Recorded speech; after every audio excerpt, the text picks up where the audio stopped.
Hello viewers, আসসালামু আলাইকুম। Welcome to my YouTube channel Sadik technology. Mobile phone হারিয়ে গেলে কিভাবে বের করবেন খুব সহজে বাড়িতে বসে, সেটাই আজকে আমি আপনাদেরকে দেখিয়ে দিব। অনেক সময় দেখা যায় যে আপনি কোথাও ঘুরতে গিয়ে ভুলবশত মোবাইল ফোনটি সেখানে ফেলে রেখে চলে এসেছেন, বা হয়তো আপনার ফোনটি চুরি হয়ে গেছে। এখন আপনি কি করবেন? তো আপনাকে মোবাইল ফোনটি উদ্ধারের জন্য আগে কোনো জিডি করার দরকার নাই। যদি আপনার মোবাইল ফোনটিতে একটি জিমেল আইডি লগ ইন করা থাকে, তাহলে আপনি খুব সহজে আপনার হারিয়ে যাওয়া ফোনটি বের করতে পারবেন। তবে একটা কথা, ফোনটি বের করার জন্য আপনার ফোনে নেট কানেক্ট থাকতে হবে। তাহলে আপনি আপনার ফোনটি খুব সহজেই লোকেশন ট্র্যাক করতে পারবেন। আপনারা ইউটিউবে অনেক ভিডিও পাবেন যে ফোনের আইএমই নম্বর দিয়ে ফোনের লোকেশন ট্র্যাক করা যায়। আমি যতদূর জানি এটা সম্পূর্ণ ভুল। ফোনের আইএমই নম্বর দিয়ে আপনি বা আমি ফোনের লোকেশন ট্র্যাক করতে পারবো না। তবে হ্যাঁ, বাংলাদেশের যে আইন শৃঙ্খলা রক্ষা বাহিনী, পুলিশ প্রশাসনের লোক রয়েছে, তারা আসলে এই পদ্ধতি ব্যবহার করে আপনার ফোনটি বের করে দিতে পারে। তো ভিউয়ার্স, আপনি যদি আমার চ্যানেলে নতুন হয়ে থাকেন তাহলে চ্যানেলটি অবশ্যই সাবস্ক্রাইব করে পাশে থাকা বেল আইকনটি বাজিয়ে দিন।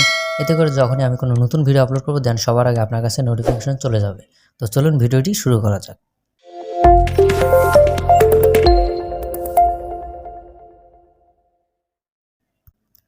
তো ভিউয়ার্স, এবার আমাদের ফোনের লোকেশন ট্র্যাক করার জন্য আমাদের ফোনে যে জিমেইল আইডিটি লগ ইন করা আছে, সেই জিমেইল আইডিটি দিয়ে আমাদেরকে ফোনে বা কম্পিউটারে লগ ইন করতে হবে।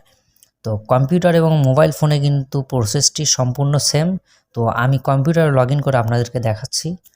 তার জন্য আমাদেরকে সর্বপ্রথম একটি ব্রাউজার সিলেক্ট করতে হবে। তো আমি ক্রোম ব্রাউজারটি সিলেক্ট করে নিলাম। তারপরে এখানে উপরে এক কোণারে দেখতে পাবেন জিমেল, জাস্ট এখানে একটা ক্লিক করবেন।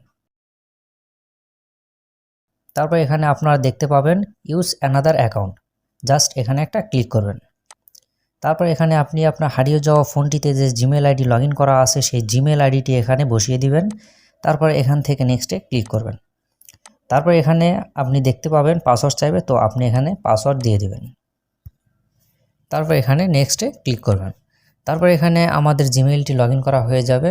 তো এইবার আপনারা এখানে দেখতে পাবেন যে জিমেইলের লোগো, জাস্ট এখানে একটা ক্লিক করবেন।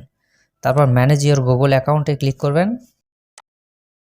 এবার আপনারা দেখতে পাবেন সিকিউরিটি একটা অপশন আছে, জাস্ট এখানে একটা ক্লিক করবেন। তো ক্লিক করার পর এরকম একটি ইন্টারফেস আমাদের সামনে চলে আসবে। তারপর এখান থেকে আমাদের স্ক্রল ডাউন করে একটু নিচে যেতে হবে। তারপর এখানে আপনি দেখতে পাবেন ইওর ডিভাইস। তো আপনি আপনার একই জিমেল আইডি দিয়ে যতগুলো ডিভাইসে লগ ইন করেছিলেন, সবগুলো ডিভাইস এখানে শো করবে। তো আমি যেহেতু আমার কম্পিউটারে আমার জিমেল আইডিটি লগ ইন করেছি, তো এখানে আমার দুইটি ডিভাইস শো করছে। তো এইবার এখানে আপনারা দেখতে পাচ্ছেন যে find a lost device, just এখানে একটা ক্লিক করতে হবে। তারপর এখানে আপনাদের ডিভাইসটি শো করবে। তো আপনারা এখানে দেখতে পাচ্ছেন যে আমার মোবাইল ফোনটির নাম কিন্তু এখানে শো করছে, জাস্ট এখানে একটা ক্লিক করতে হবে। তারপরে এখানে দেখতে পাবেন যে আপনার মোবাইল ফোনটির নাম কিন্তু এখানে শো করবে। তারপর এখানে আমার ফোনটিতে যে নেট কানেক্ট দেওয়া আছে সেটি শো করবে। এখানে কিন্তু আমার ওয়াইফাইয়ের সঙ্গে আমার মোবাইল ফোনটি কানেক্ট রয়েছে, সেহেতু এখানে আমার ওয়াইফাইয়ের নাম শো করছে। তারপর এখানে দেখতে পাবেন যে আপনাদের ফোনে কত % চার্জ রয়েছে, সেটিও কিন্তু এখানে শো করবে। তো এইবার আপনারা এখানে দেখতে পাচ্ছেন যে আমার ফোনটির বর্তমান লোকেশন কিন্তু এখানে শো করছে। তো আপনি এখান থেকে জুম করে দেখতে পারেন লোকেশন এরিয়া। তারপর আপনি যদি আপনার ফোনের লোকেশনের আশেপাশে থেকে থাকেন, তাহলে এখানে আপনি দেখতে পাচ্ছেন প্লে সাউন্ড, জাস্ট এখানে একবার ক্লিক করুন। তারপর এবার আপনার ফোনেতে রিংটোন বাজতে শুরু করবে।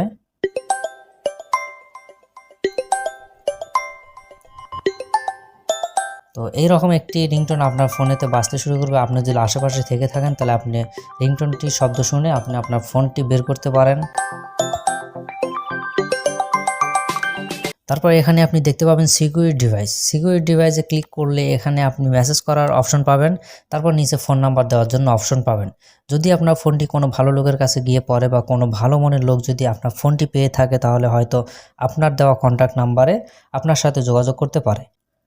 আর যদি আপনার ফোনটি পাওয়ার সম্ভাবনা একেবারে না থাকে, তাহলে আপনি আপনার ফোনে থাকা জিমেইলের সকল ডাটার তথ্য মুছে দিতে পারেন। ইরেজ ডিভাইসে ক্লিক করে আপনি আপনার ফোনে সব ধরনের পিকচার, তথ্য, এভরিথিং যা যা আছে সব কিছু আপনি ডিলিট করে দিতে পারেন।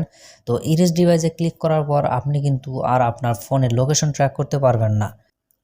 তো ভিউয়ার্স, এই ছিল আজকের ভিডিও। সম্পূর্ণ ভিডিওটি দেখার জন্য আপনাদের সবাইকে অনেক ধন্যবাদ। আর যদি আপনাদের কোনো মতামত থেকে থাকে, তাহলে অবশ্যই কমেন্ট বক্সে কমেন্ট করে জানাবেন। আজকের মতো এখানে বিদায় নিচ্ছি, দেখা হবে পরবর্তী কোনো নতুন ভিডিও নিয়ে। ততক্ষণ পর্যন্ত সবাই ভালো থাকবেন, সুস্থ থাকবেন। খোদা হাফেজ।